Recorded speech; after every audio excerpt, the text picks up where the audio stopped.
Hey friends, today's topic is quadratic equations. Before we begin, we must first finish the quadratic polynomials. Quadratic polynomials are the polynomials with degree 2.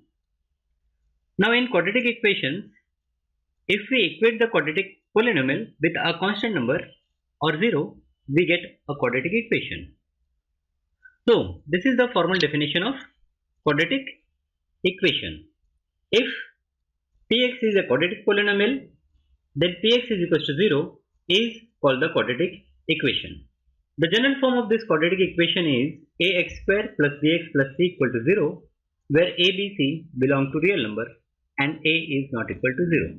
So here the most important thing is that your coefficient a should not be equal to 0. b and c can be 0. So if we see an example, pi x square plus 6x plus 9 is equal to 0 is a quadratic equation. The coefficient of x and constant may or may not be 0. This is our introductory lecture.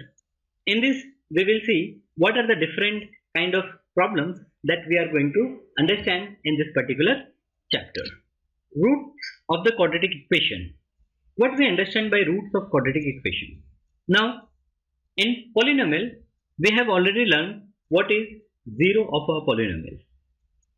The value of variable for which the value of polynomial is 0 is called the 0 of the polynomial.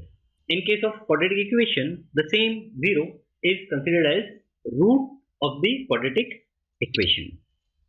So if Px equal to 0 is a quadratic equation, then the 0 of polynomial Px is called the root of the equation Px equal to 0.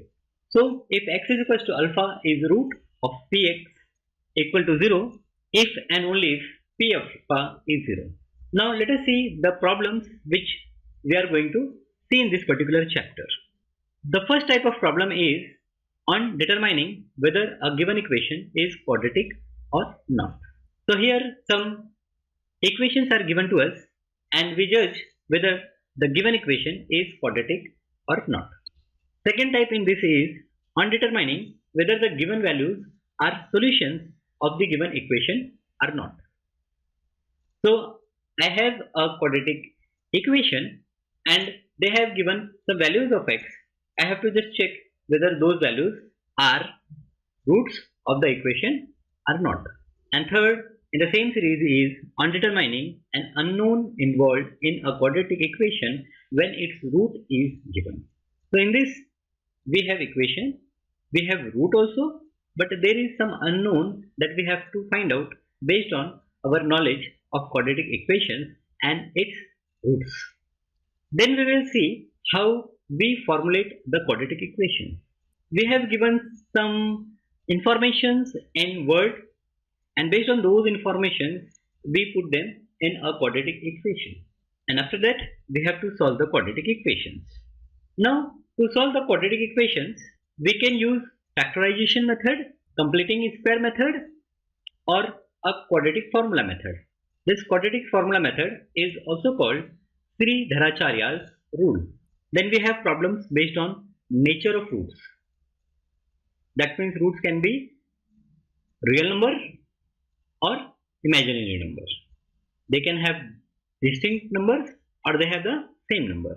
And finally, we see the word problems involving the quadratic equations.